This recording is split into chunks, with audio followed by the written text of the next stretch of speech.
All right, your symbolism sheet from yesterday. Want to take that one out right now. So this one that we were working on, where we started off with traveling salesman, all those things. Take that sheet out. You also, coming in, picked up one of these where it has themes listed on it. So taking out yesterday's sheet and then have. Come on. Come on, folks. Come on, Dylan.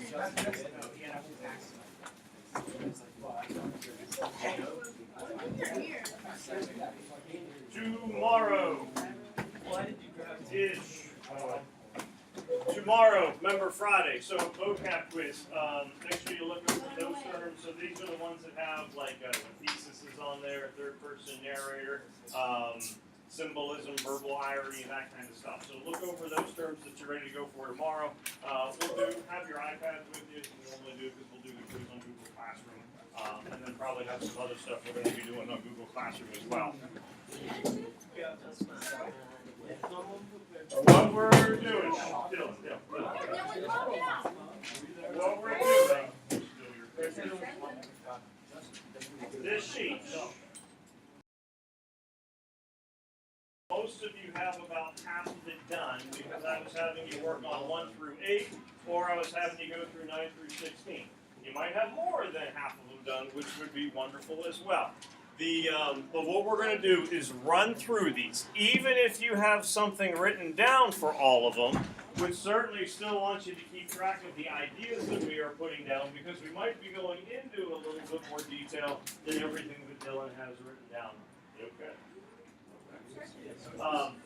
What we're going to be doing is, as we run through the symbols, I think you're okay.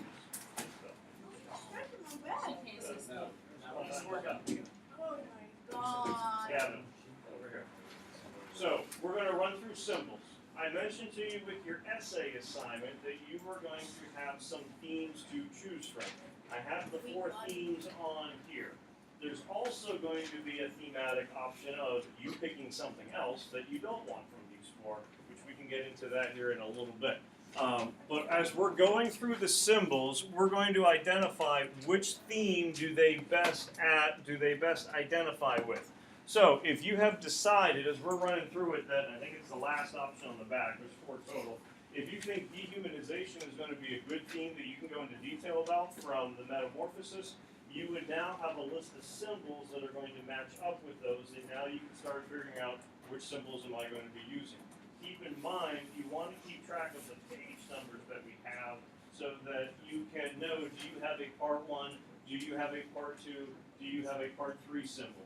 If you pick 3 symbols and they're all coming from part 3, that's not going to work for us because you're going to have one that's at least coming from part 1, from part 2, and part 3, just like we did with that of the strengths. All right? So, with this sheet that we have, it was telling us here up at the top, talking about symbolism. A couple of you were asking questions about the whole idea here of allegory and whatnot. If something is an allegory, all that means is that the story itself becomes symbolic as a whole. So the argument that we'd be making is that the metamorphosis, not only is it a story with a kid turning into a bug or a person turning into a bug, but it would be meant to be representative of some other abstract ideas. What would those abstract ideas be? Well, you got like 4 themes that you'd be able to look at, so alienation, dehumanization, all of those kinds of things.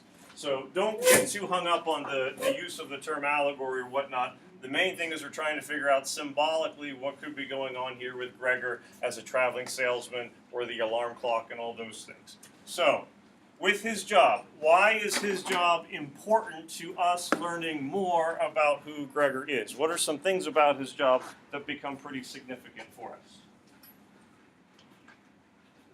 He doesn't know the show. Why not? Because he can't make any human relationships. Oh, okay, so Gregor's job as a traveling salesman, one of the things that we might put with it, there we go. And we're going to try to make sure we're using verbs. And I'd write down some verbs next to these numbers, and I'll explain why here in a second. You could go, Gregor's job emphasizes his inability to have human connection or relationships. Tommy, do you remember what word I said you can't use on the essay? I told your group, I didn't tell everyone. I told Tommy's group that when it comes to your essay, I want you to avoid using the word show. Because it gets overused. So what? I don't want you using it at all. Okay? So when people generally write about symbolism, they'll go, well, this symbol shows that, or this symbol symbolizes, which sounds kind of redundant. What would be a word that could get used in place of show? Emphasize. You mean play? It's a show. Play, show. No. No. I like it. It might prove, it might illustrate, it might argue, it might reveal, it might expose. So there's a lot of options that we'll kind of go over.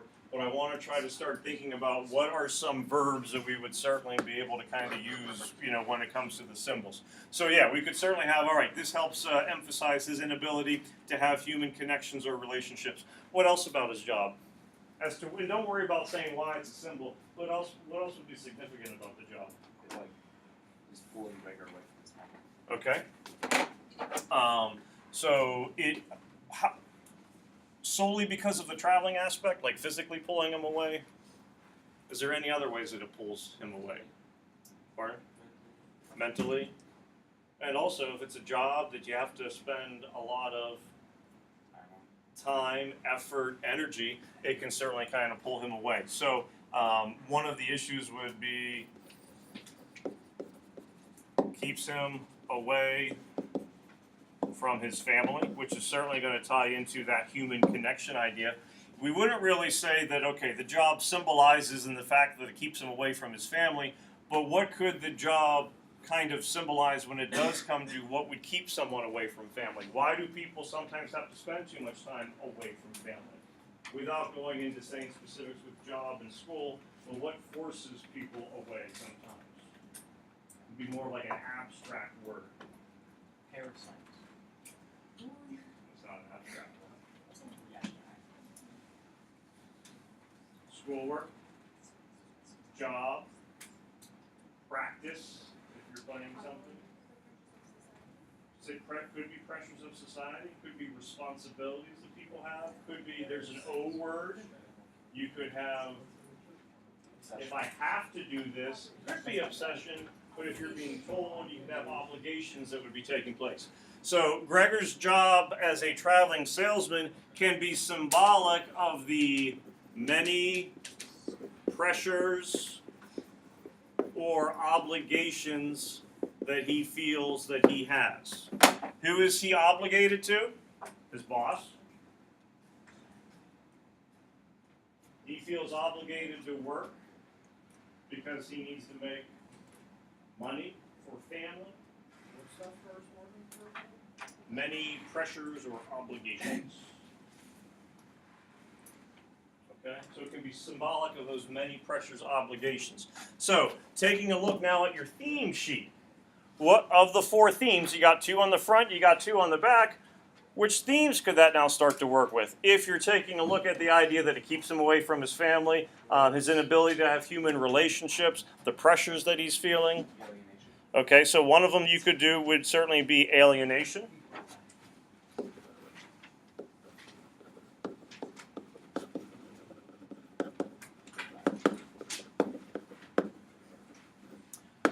I put alienation, and then I have the word or isolation. The way that I would distinguish between those two things would be, if you are alienated, we would be kicking you out. Logan, leave the room. Don't ever come back. You are being alienated. If Logan stands up and slams down his book, I'm leaving, and I am never coming back, I would say at that point you are isolating yourself. So alienation would be more of being pushed away. Isolated is more of I'm choosing to go on my very own. And you could make arguments for both of them as to which one would be Gregor be doing. It might depend upon the symbols that you'd be going Anything else that you can see his job?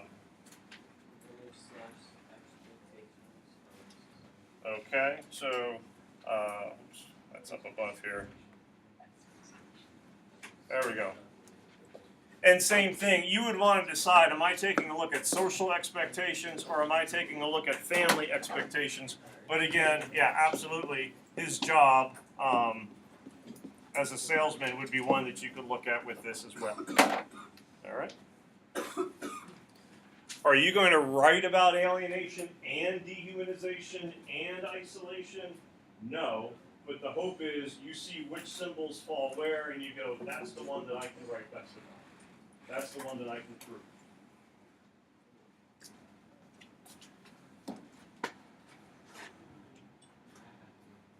How about the magazine cutout?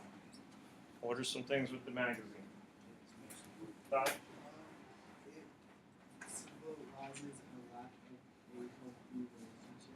Okay.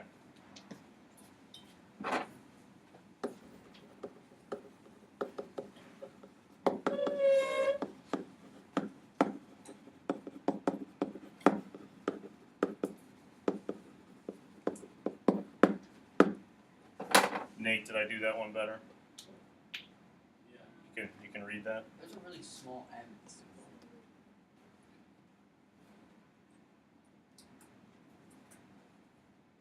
Whoa! Dude, your handwriting's so neat. How about that? It's almost like a font. What else? Why can't you? The magazine cutout is the closest thing he has to a human relationship. Okay.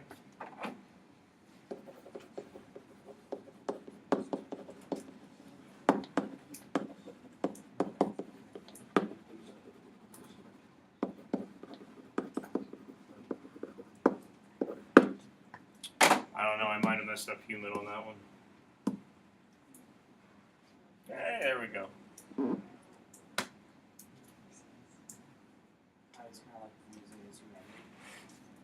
Okay, because of the fact that since your connection is to the magazine as opposed to a person.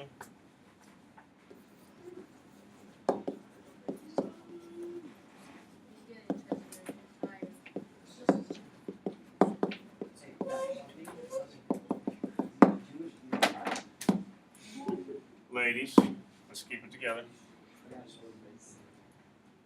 All right, so because you have an inanimate object, it becomes pretty clear that that connection is not there. Now, it doesn't happen on page 3 or 13. It happens later on, and I know we have this on the back of the page. How can you tell that that magazine is of probably the most importance to him?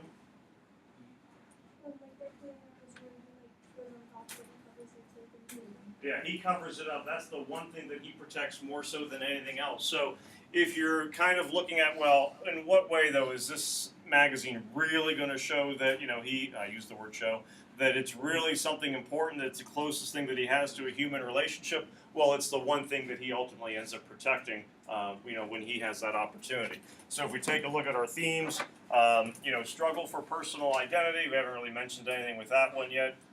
Rules, expectations, probably wouldn't say so with the magazine, but alienation, isolation, certainly the magazine would be a good example of it. And then for the dehumanization, we mentioned losing his identity or losing his humanity, his humanness to him. Certainly the picture would kind of be an example of that with that lack of human connection, the magazine would be a good example as to how he is no longer feeling maybe as human as he would like to. What is a symbol that I did not put on this sheet? Like a really significant symbol within the first page of the story. He turns into a bug. He turns into a cockroach. That's certainly a symbol that you could use probably for any of these, but I wanted to make sure that we were also taking a look at other ones besides just that initial transformation that would be taking place. Of the ones for on the front, I think the alarm clock was probably the ones that some folks were kind of struggling with the most. What were some ideas we had with the alarm clock? Why is the alarm clock symbolic?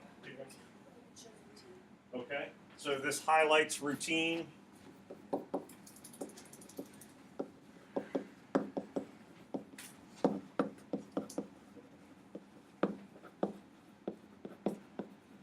And another word that you could kind of go with routine might have a little bit more of a negative connotation depending how you look at it. Could be structure. And what can you not do from that structure or that routine? You cannot deviate. You cannot break away from it. Okay.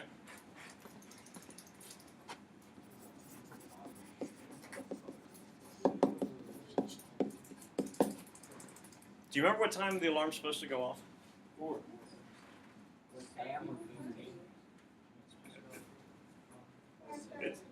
No, it's like 4 because what train does he miss? He misses the 5 o'clock train. So, I was asking people yesterday, what time do you get up? 5:30, 5 o'clock, which are all very early times, don't get me wrong. He's setting his, well, some are later. Some go 7:05. He is trying to get up early, 4 o'clock, so that he can get to work. And this would kind of go back up to the first one, so that he can get that money, so that he can get that income to help out his family. So even if it is a difficult structure, if it's a difficult routine, it's something that he is going to try to keep no matter what. So that clock, while certainly it is still a clock, you can argue it is symbolic of the lengths that he is willing to go to support his family to do whatever he thinks is best. And keep in mind, it's not his debt that he's trying to pay off, it would be his parents' debt. So it's a simple little item, but certainly that connection to work, and I think you could say that connection to his family would be something that the clock would absolutely work with as well. So if you're taking a look at rules, expectations, society, family, any place where you would put this job as a salesman, I would say that alarm clock could go with it as well, which we have here. And then also, that alienation, isolation would be one as well. The personal identity, I know we haven't listed anything for it. Reasons why maybe people may feel like they don't have an identity is they're not allowed to focus on themselves. So if it comes to his job or the clock where he has to focus on his family is more important than himself, that could certainly cause for that struggle for personal identity. Plus, the obvious symbol of him changing into a bug is going to be an identity crisis. I don't even know if I'm human anymore, or I don't feel like I'm human. I'm a cockroach. That's going to be a struggle for personal identity. Tomorrow, after your quiz, you're all going to call your spirit animals that you identify with, and then we'll do a personal presentation. What? I got excited. Yeah, I was about to draw. We'll get markers out and glue, and it'll be all. I don't know why. I think my spirit animals look brown. I have no idea why. I don't know. You're a monkey. Key and lock doors. How about lock doors?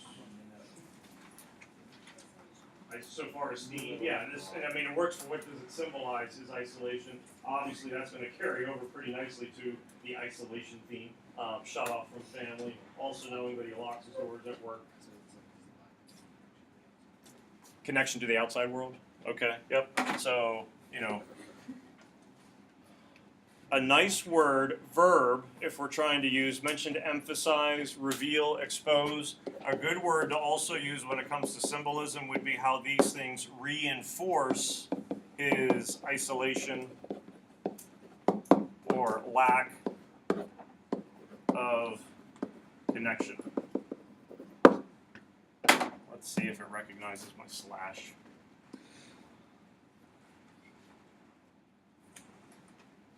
Doesn't like my arrow. Oh, whatever. All caps, big letters. Okay, so isolation, lack of connection, absolutely. Mark, did you have another one you were going to mention? No. Okay. So for the theme-wise, absolutely. Probably not so much the rules, but these two down here, alienation, isolation, absolutely. Doors would be an option. And you could look at it either way. It could be isolated in the sense that he is locking the door. In what way are those doors also proving alienation? When they keep him penned in there. So a lot of us, if we were to go locked doors, you would be thinking of that as a part 1 symbol. if you were looking at them keeping him locked in there, that could take you to a part 2 symbol, because that's when they're keeping them in the bedroom. Part 3, it's not going to work quite as well because the door's left open for him to kind of start crawling out. But Logan could be using doors in part 1, Justice could be using doors in part 2. Your quotes would have to be different, coming from the parts, but you would have the flexibility to do some different things with them. So we got the doors, oops, wrong way. The one also coming after, I think, is windows is the next one.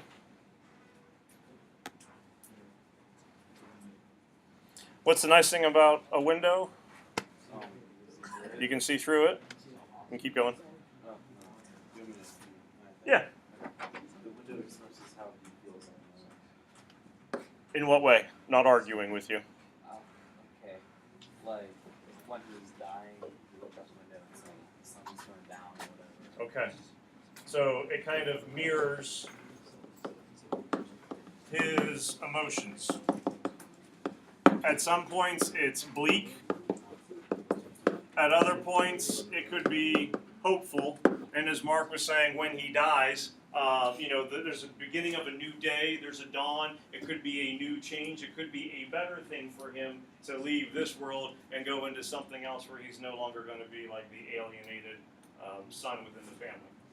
So it's like disconnection with the outside world, but like it's still buried. Okay. So you kind of have that double-edged sword where it's a connection to the world where he's enclosed, but at the same time, it's a reminder or barrier that he is separate from it as well. So it can, in ways that can be even more painful where you can see it right there, but I'm not allowed to get out there. I'm still closed off from it. Like the idea that I could leave, try to leave, but unable to do it.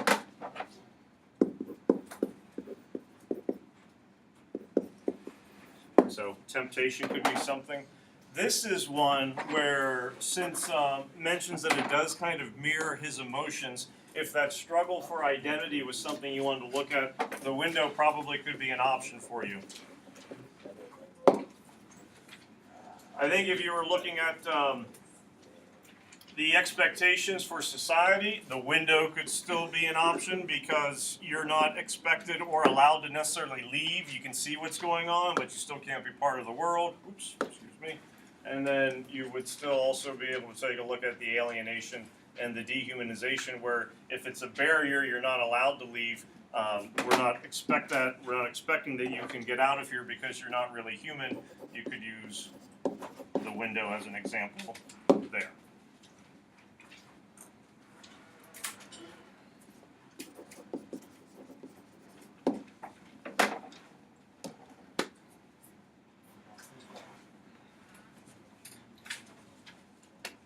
And this would kind of play off the window as well. Hospital across the street.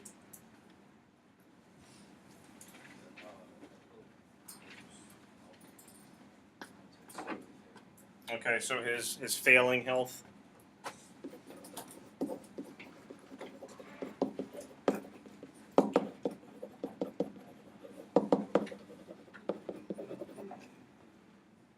Same thing, Adrian. Helplessness.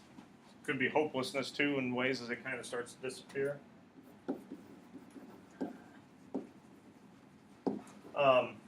What happens as he looks out the window and sees the hospital?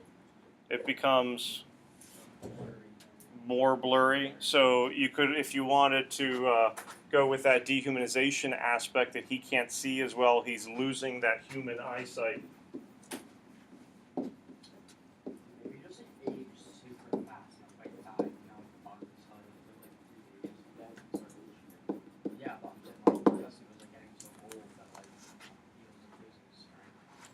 What's causing him to feel so old?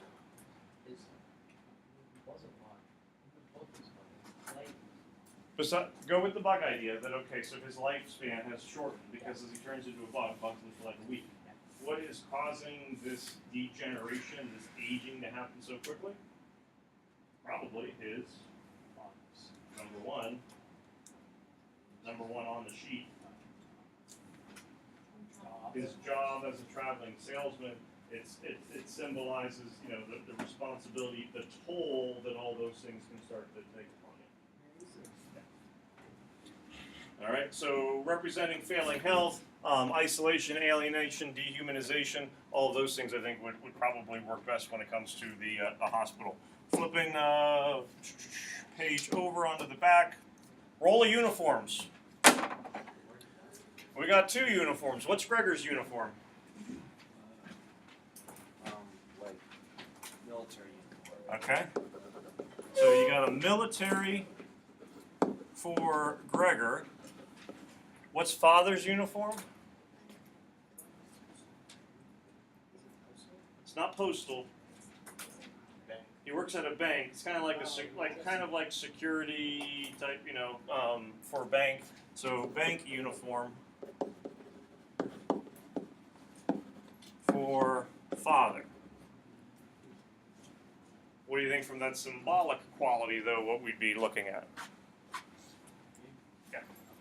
For Gregor in the military, that's like when he was like happiest. Okay. He's got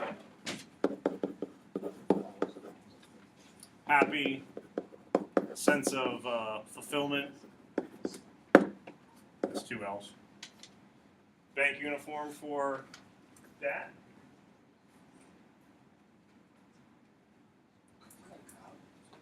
Yeah, certainly, at least at the very beginning. It kind of starts to tatter a little bit. Initially, he is proud. He's only polishing the buttons and things like that. As you get to part 3, it starts to kind of look less cared for, and it's becoming a little bit more of a burden for him. it kind of reinforces the idea of how easy it is, like he's sleeping it and stuff.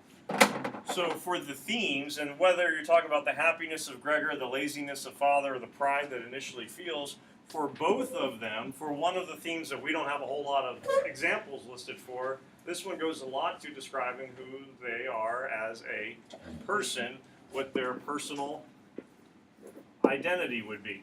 So that personal identity, that first one that we don't have a whole lot for, you could certainly put the uniforms being listed. Remember, Gregor's uniform is going to be something coming from part number 1. The Father's uniform, you'd be able to get examples both from part 2 and part 3 when you get a little bit more description of it taking place.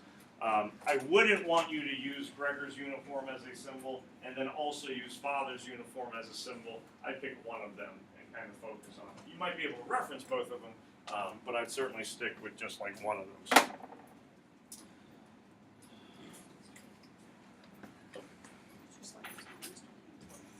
How dare you touch my keys? I was told to. Brandon John.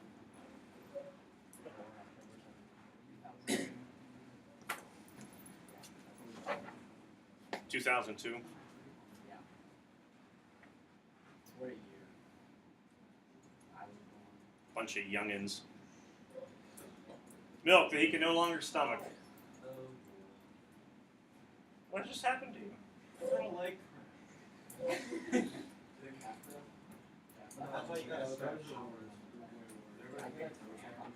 those are awful. Drink some milk. Does the body good. No, I can't do that.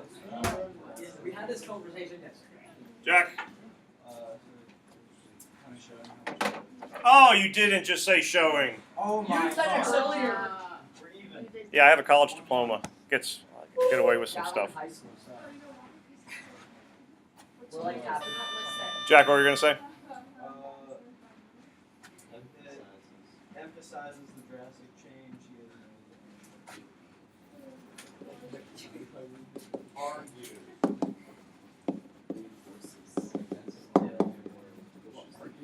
Illustrates. So drastic change being that we're going from human to bug. Of your themes, which one would that best match up with? Dehumanization, absolutely. And you could include other foods as well with it, or lack of foods, that he's going to be eating the rotten vegetables and likes all the crummy stuff that's going on the bones and whatnot, that it would have less of a human element to it. Where the alarm clock was the annoying one for folks who were doing 1 through 8, I think the roomers or boarders, the people who are renting out space in the apartment, was the one for for the people doing the latter half that maybe had to kind of think about a little bit. Before we get into the symbolism of the borders, what are details that we know about them? So, like for example, how many? 3. We got 3. What would be like physical appearance of them? Basic characteristics. They have beards. They were omelets. Tall, suits.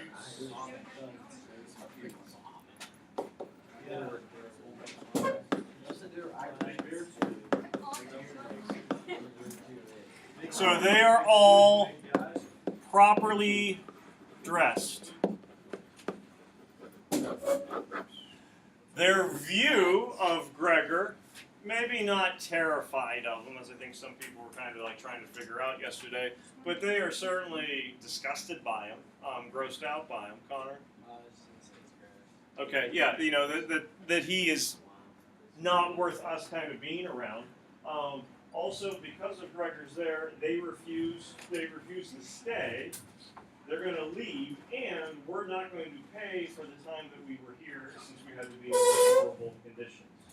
Mentioned that they're kind of the way the chorus is in Oedipus Rex, where they are representative of the general social view, societal view that would be held towards Gregor, or people like the family that would still be having him in there. So overall, we can say that they tend to be representative. And I don't like using the term society because it is so general, but I think in this case it would be appropriate, but representative of, you know, at the very least, you could say societal norms. And if you deviate from those norms, you are going to be an outcast. You will be alienated. You will be dehumanized. So they are representative of societal norms. If this was something that you thought you might quote, I would take a look at the characteristics of them, probably as something that you would want to highlight within your quotations. So representative of societal norms. After you tell me number 10. What's number 9 then? We just said alienation, isolation, dehumanization. What do you think for the music? The Gregor still has part of his human side left. Okay, so if you're taking a look at like the transformation, you know, that's occurring within him, there is certainly still some human qualities about him. This might be his like last ditch effort of possessing human qualities.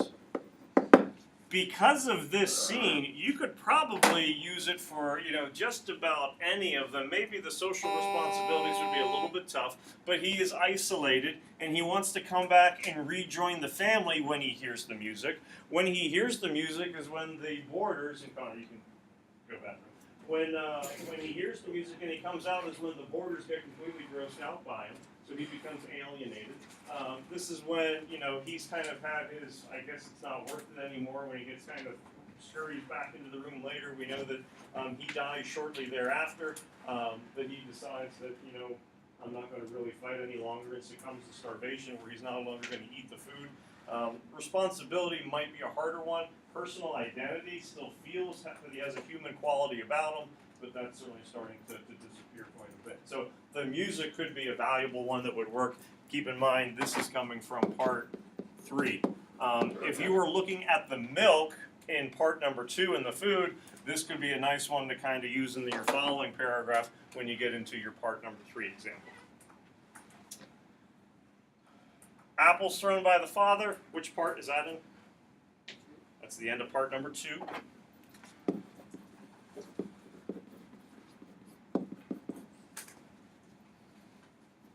Signifying. It's sort of like, you know, like the apples were sticking with, like the ones about watching this. Mhm. It's like kind of stuck with him, like his father's hate, or like the words that his father said. It sticks with him. Okay. So, since I wrote signify, I'm going to go signify the lack of acceptance but with what you were saying kind of reinforces his father's hatred. So he is dehumanized. If he's not accepted, he's alienated, isolated.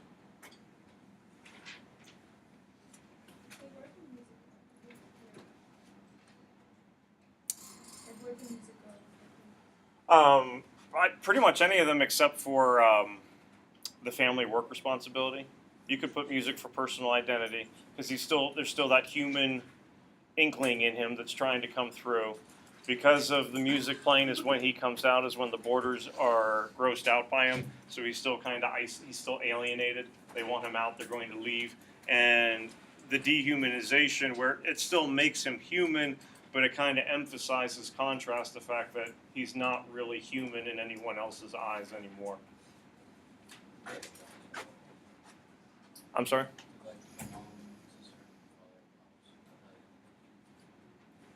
When the music's playing? No.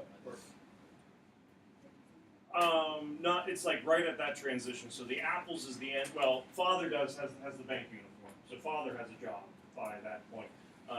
That's the end of part 2. When you get to the first page of part 3 is when you find out that Greta has her job as a sales clerk, and then mother's helping out at the lady shop where she's knitting garments and all that kind of stuff. So it's right before that. But father at this point would have a job.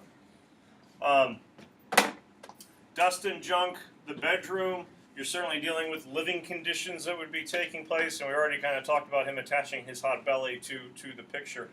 I did want to make sure before we run out of time, 15, cleaning lady's broom. What does she do with the broom? And you can't say clean. She threatens him. And that's the chair. Yeah.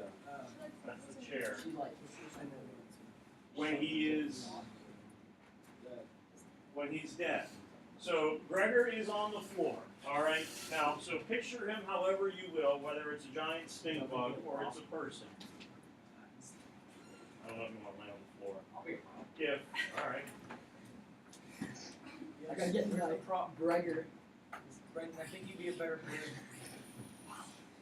Brendan Jonathan Lip is on the floor. Well, no, we'll use a different name. Gregor's dead. He's dead. If he is a human, and you find a human laying on the floor, hopefully you never come across this situation. First response, do I kick it to see if it's alive? Or pulse, put my hand by his nose, he's chewing gum, he's still alive, everything's okay.